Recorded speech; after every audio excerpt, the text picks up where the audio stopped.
aventureiros ao canal Livros que Li, Emoções que Vivi. Eu sou a Andréia Oliveira e hoje vim trazer para vocês Checkmate, da autora Alessa Abbe. Então, bora lá!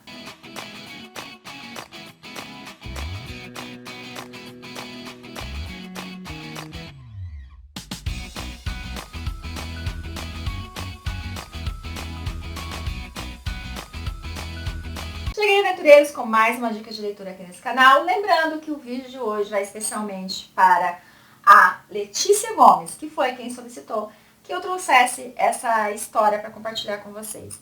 Então aqui, na verdade, esse Checkmate, essa história, ela é um spin-off da série Honrados no Sangue. Então eu trouxe para vocês, Dominado por Ele, Dominado por Ela, que vem contar a história do Travis e da Madeleine. E agora vem contar a história do Paolo. Essa história vai se passar em 350 páginas. Bem, lá no primeiro e no segundo livro, eu confesso para vocês que por conta da relação do Paolo com a Madeleine, eu jurava quase que de pé junto que ele era o traidor. Porque lá no primeiro e segundo livro a gente vai ver sobre traição. E eu só consegui entender que ele não era traidor agora com o spin-off dele. Então aqui em Checkmate nós vamos ver que o Paolo, ele é um homem que está sofrendo muito, porque no segundo livro ele acaba perdendo a sua esposa de forma trágica. Uma esposa a qual ele nunca disse que amava. Ele nunca disse a ela o quanto ela era importante para ele. Afinal de contas, homens da máfia não podem mostrar fraqueza. Homens da máfia não podem dizer que amam. Então ele jamais faria isso. Só que ele tem esse arrependimento dentro dele. Ele acaba decidindo que ele precisa se casar? Precisa. Mas ele quer se casar? Não, ele não quer. E no leito de morte lá, ele jurou para a esposa dele, vendo o corpo dela daquela forma, ele jurou que ele jamais se entregaria a outra mulher, que ele jamais amaria ninguém. Só, gente, que ele é o braço direito do capo. Ele é aquele um que aconselha o Travis, é aquele um que cobre as costas do Travis. E ele não tá agindo dessa forma, ele não tá sendo ele mesmo como sempre foi. Ele está abalado pela morte da sua esposa, ele tem a culpa dentro dele, que ele acredita que a culpa da morte dela é dele, porque ele não conseguiu proteger. Ele tem a culpa de não ter dito que amava, e ele ainda tem a filhinha, a pequena Sofia, a qual ele se dedica. Então, ele não está com cabeça para poder agir nos negócios como ele agia antes. Ele não está com a cabeça para ficar do lado do capo e ali tomar decisões, ali aconselhar, ali sair para poder fazer o que ele tem que fazer. E como ele não decide realmente encontrar uma mulher a se casar, então o Travis ele toma a frente e ele escolhe. Só que, cara, o Travis também não ajuda, né? Tudo bem que ele é o chefão, mas ele poderia pensar um pouco mais no Paolo. Porque ele escolhe uma garota de 20 anos. Paolo está com seus 40. Não bastasse a garota ter 20 anos, gente, a garota ainda é assim, muito parecida com a esposa dele. O tom de pele, o tom de cabelo, e ela ainda tem o hobby que a esposa dele tinha, que é a jardinagem. Então, quando ele vai conhecer a menina, ele fica transtornado, porque além dela se parecer muito com a esposa dele, ele ainda vê que ela ainda é uma criança. Porque ela é criada dentro da máfia, ela é filha de um subchefe arrogante, um subchefe terrível, e ela é subjugada pelo pai e pela mãe o tempo todo. Ela é aquela uma submissa de só olhar para ele se for permitido.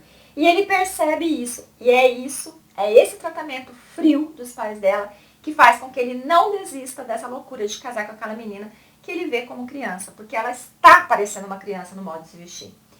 Ele acaba então decidindo que ele vai seguir em frente, que ele vai dar essa mãe para a filha dele, acreditando que talvez não dê certo por ela ser muito jovem e experiente em tudo, gente. Ela não sabe nada na vida.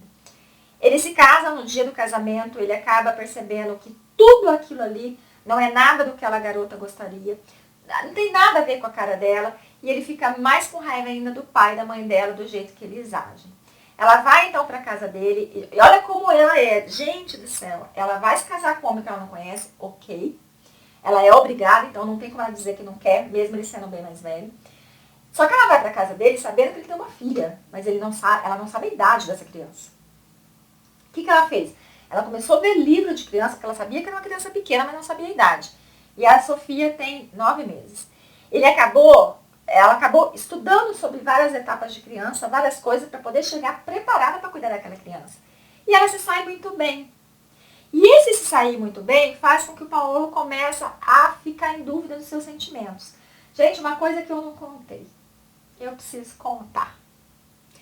Na noite do casamento, tem uma tradição, porque as mulheres têm que casar virgem, né? Homem não, mas mulher tem. E aí, após o casamento, então, tem que ter a primeira noite deles, porque eles precisam mostrar o lençol de sangue, sujo de sangue, para dizer que realmente ela era virgem. Gente, que absurdo. Isso é um absurdo. Só que ele sabe que ela não entende nada daquilo. E quando ele chega no quarto, ele começa a falar pra ela, olha, vai doer, eu poderia não fazer, mas eu tenho que fazer. Ele começa a dar explicação pra ela. E porque ele descobre que a mãe dela nunca explicou o que acontece entre um homem e uma mulher, gente. Nunca explicou. Só que daí ela fala, não, eu quero aprender, então me ensina. Ah, gente. Uma menina de 20 anos, com carinha de anjo, pedindo pra ensinar a fazer besteira. Qualquer homem é loucura. Qualquer homem. Paulo não é diferente. Então eles têm essa noite deles, ela vai pra casa dele, começam ali a ter uma relação no qual ele evita ao máximo ficar perto dela. Porque na cabecinha dele, ele pode estar traindo a esposa dele, né? Que ele sabe que ela morreu, ela sabe que não vai voltar, mas ele tem aquela sensação que ele está traindo ela. E ele luta, ele reluta para que ele não fique muito próximo dela, para que ele não acabe cedendo ao desejo que ele sente. Mas ela está decidida a fazer esse casamento dar certo. Porque, pasmem, ela prefere ficar numa relação com um homem mais velho, com um homem que a trata às vezes friamente, com um homem que às vezes é indiferente a ela, do que voltar a viver debaixo do mesmo teto que o pai e a mãe. Para vocês verem a situação que era a vida dessa menina lá. Gente, ela tinha uma vida que ninguém gostaria de ter. Então ela prefere fazer com que esse casamento dê certo. E ela vai aos poucos, ela vai com cuidado. Ela com a Sofia, ela é uma mãezona já, gente. Ela trata aquela menina assim tão maravilhosamente bem, que ele fica encantado em ver aquilo. E ela consegue fazer com que ele vá abrindo um pouco a guarda. Mas ele não fala da ex-esposa, ela não consegue entender a maneira fria dele. Ela pega uma coisa aqui, pega uma coisa ali, mas fica difícil dela tentar entender de uma forma que ela consiga ajudar ele. Até que ela resolve fuçar nas coisas dele, encontra fotos, encontra vídeos, e ela fica muito revoltada com aquilo. Porque ali ela descobre que ela é quase que uma cópia da esposa dele. E ela fica muito nervosa, ela fica com muita raiva. E é a primeira vez que eles têm uma discussão. É a primeira vez que ela o enfrenta.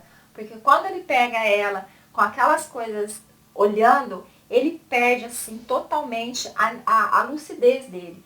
E ele acaba sendo grosseiro, ele acaba falando coisa que não devia. E ela o enfrenta. Ela o enfrenta porque ele tem que entender que a esposa dele morreu. Ele tem que entender que ela é a esposa dele agora. E aí ela quer saber se tudo foi planejado, se ele fez isso porque ela parecia mesmo a esposa, se toda vez que ele via ela, ele pensava nela. Aí começa aquela discussão. E após aquela discussão, ele começa a pensar, a refletir, e ele decide que então vai fazer com que esse casamento dê certo. Então, a partir desse momento que ele decide que ela merece uma vida melhor, que ele pode sim fazê-la feliz, que ele pode sim ter um lugar no coração dele para a Mia, que é a ex-esposa dele, que faleceu. Então ele começa a se abrir um pouco mais, ele começa a se aproximar um pouco mais, e ele começa a ter outras atitudes, ele começa a mudar em muitos sentidos. Ele é um pai maravilhoso, nossa, ele é um pai que quem vê ele com a pequena Sofia não percebe como ele é um homem rude, como ele é um homem perigoso, como ele é um homem que tortura sorrindo. Lembrando que esse livro é um pouco mais calmo, ele não vai mostrar tortura, ele não vai mostrar muito esse mundo da máfia. Então é mais uma história mesmo ali de redenção, vamos dizer, de descobertas, porque é o Paolo tendo que viver com a morte da sua esposa, uma nova esposa que ele não queria, e ainda lidar com sentimentos que vêm nascendo, que vêm crescendo em relação àquela menina.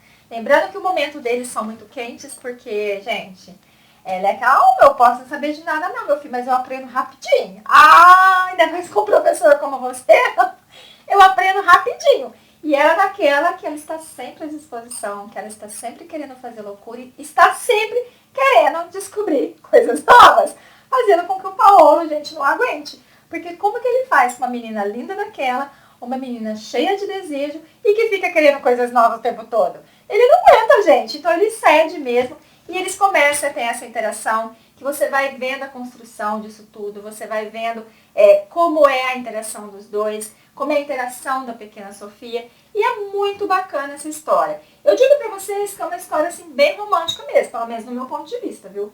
Eu achei uma história bem romântica.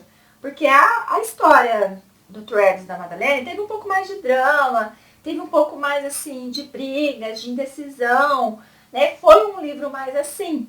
Já o do Paolo, não.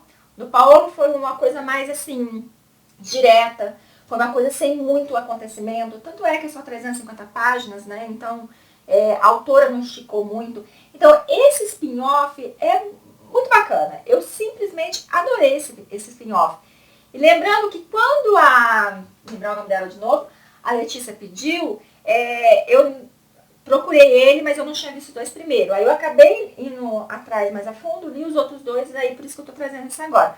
Mas Letícia, super adorei a dica, viu? Realmente é uma história muito boa. Então eu vou deixar vocês com o spin-off Checkmate da série Honrados no Sangue, que vem contar a história da Nina e do Paolo, que é uma história doce, uma história gostosa e uma história, do meu ponto de vista, bem romântica.